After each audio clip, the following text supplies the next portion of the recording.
Nothing in this podcast is intended as investment advice, and the people in this podcast may hold positions in the stocks they talk about. Do not buy any investment based solely on a tip or recommendation. Please do your own research.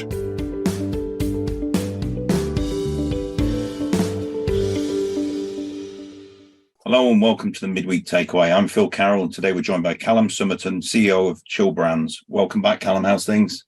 Hi guys, good to speak with you again today. Yeah, very well, thank you. How are you? Yeah, well, good, thanks. Busy as normal, but getting there. So obviously we just saw the company provide an update on trading ahead of its reconvened annual general meeting, where online sales of more than $10,000 were made during the 7 days between the 18th to the 25th of October. And it seems that SEO is underway too. So it looks like things are progressing well since the launch of the new website. Yeah, I think the launch of the new website has been immensely positive for us. We've been working towards it for a long time. It comes not just with a new website, but with a refreshed brand. And really, our decision to redress our brand, to change it up, to redevelop the website has been validated to some level by really a fair number of sales during that first week. And since then, in the past, this is a company that all of its revenue more or less has been generated from retail sales. They haven't gone away either, but we now also have another effective channel online. We've got e-commerce, and through direct to consumer, we're able to provide, a better route to selling direct to our customers. And so this is another revenue channel. It's not a replacement by any means for retail. It's just opening the doors to more sales overall. So that's it, really. It's all been very effective. We've got an improved conversion rate. We've got a very high returning rate of customers. And now the challenge really is for us to deliver new customers into that conversion funnel. And that's what we're doing, as you mentioned, with search engine optimization, yes, but also other forms of marketing with influencers, affiliates. We've got events, just opening up a variety of new ways to improve our brand recognition and get people onto that site or into stores in some cases, buying product. So the influencers, just out of interest, how do you pay those influencers? Are they normally paid on actual sales? It really varies. We don't necessarily like to work with influencers who take a huge cash fee up front because it doesn't always move the needle. It's very difficult to tell whether there's going to be a return on investment. Typically, the influencers we have been working with and the program we're putting together at the moment involves them at least trialing the product and providing some form of content, endorsement, review based on what they legitimately think of it. It's a phenomenon in the marketing world known as user-generated content. It seems to be the way that channels like Instagram, TikTok are leaning. It's also the way that actually Google and the search engines prefer you to create content because it's organic and it's authentic rather than you paying somebody for a review that's not necessarily real. So that's how we typically pay them. Either they'll get a code whereby they take a very, very slim cut of whatever we sell, or they'll get some product, they try it, and if they like it, they'll leave us with a little bit of content or a review or a video. Okay, all good. I also saw in the RNS that you were talking about the fact that there's been some good repeat orders from the retail side of things. So how's that progressing? Yeah, so we sell into retail in a variety of ways as well. So we've got obviously small independent chains and stores that order direct with us through the wholesale portal. It's a back-end version for retailers of our chill.com consumer site. So that's been progressing well. We've started to pick up more of those, as they call it in the States, mom and pop shops, where they're run independently. They're not part of a wider distribution network, and we can tap into them and serve them in the same way we would serve any other chill customer, albeit in slightly more volume. We were also, of course, continuing to sell to the likes of Smoker Friendly, to Betterment stores, which is some of the Circle K's and others. And so really we have an omnichannel approach is how I've described it in the past. We sell to large accounts, direct to business or business to business. But again, we've got those independent stores that come through the website. So it's picking up now. We're starting to open new accounts as well. We announced a little while back the dispensaries, I think we discussed last time. So we've got more and more stores coming on incrementally all the time. And I expect them to be ordering fairly regularly. Yeah. So I saw the conversion rate had increased, and she'd got the new domain.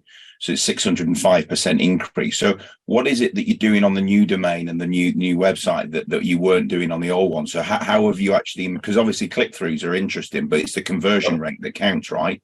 Yeah, absolutely. So that 605% figure relates to the UK site specifically. In the past, we had, frankly, and to be honest, an awful consumer site in the UK for Chill. It was on the Chillway UK. The domain wasn't the issue. It was just the user experience. It wasn't very good. It didn't particularly inspire a great deal of trust with consumers. And what it didn't provide was a very cohesive shopping experience. It's all about, once you get somebody on the site, retaining their information for long enough, but also giving them, reasons to buy. You've got to sell the product quite clearly through imagery, through text, etc. But also make sure that the actual shopping experience itself is easy enough, simple enough for them to get to the cart, to buy it, to understand what they're paying, the pricing's right, the shipping's right. And that's really it. That's the sort of bread and butter of conversions. All of that converges into one, and you can provide a customer with a great time on chill.com, a speedy way to get their products. And that's really what's caused the uplift.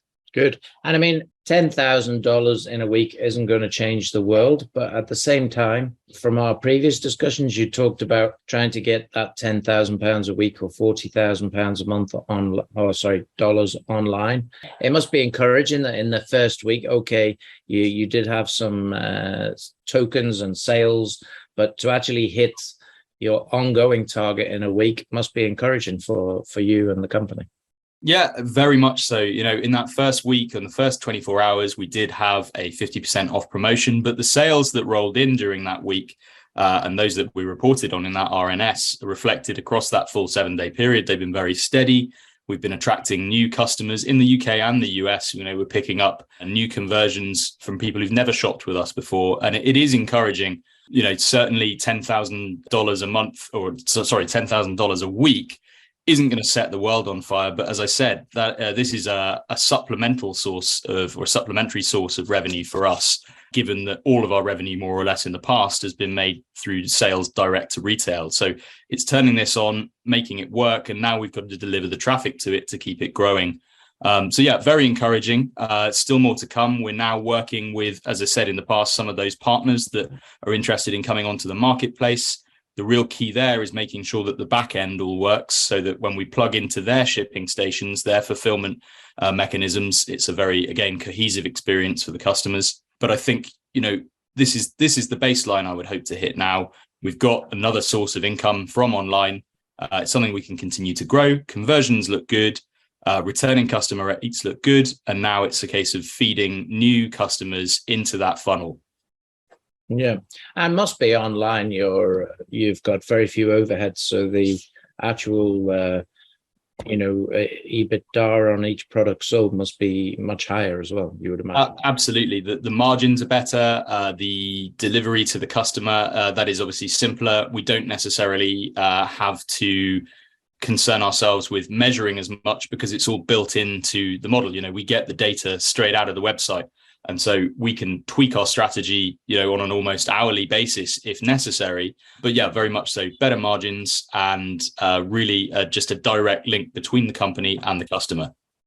And immediate revenue, I presume, as well, because it's in your bank account rather than waiting 30 days, 60 days, whatever agreements you have with the fulfillments. Precisely. Yeah, there's no extended payment terms, nothing of that nature. Customer pays and it lands in Chill's bank account. And that is the most simplistic way for us to make money. Yeah. Okay. All sounds good. And we look forward to some other announcements coming forward. We know that you've been working on a lot of stuff. And finally, because we haven't really covered it in the previous things, what's happening with Zoetic? It's won a huge number of awards for different things that it has produced. Obviously you haven't onboarded Zoetic yet onto the website, I don't think, in the UK or in the US, but what's the timeline for those things happening? Yeah, correct. So we're intending to put Zoetic onto at least the UK site, if not in part the US site, within the next sort of 30 to 60 days, depending on a couple of factors there, again, in the back end. It's a brand that we very much care about. We want to develop, I believe, a great deal, that brand has a lot to offer.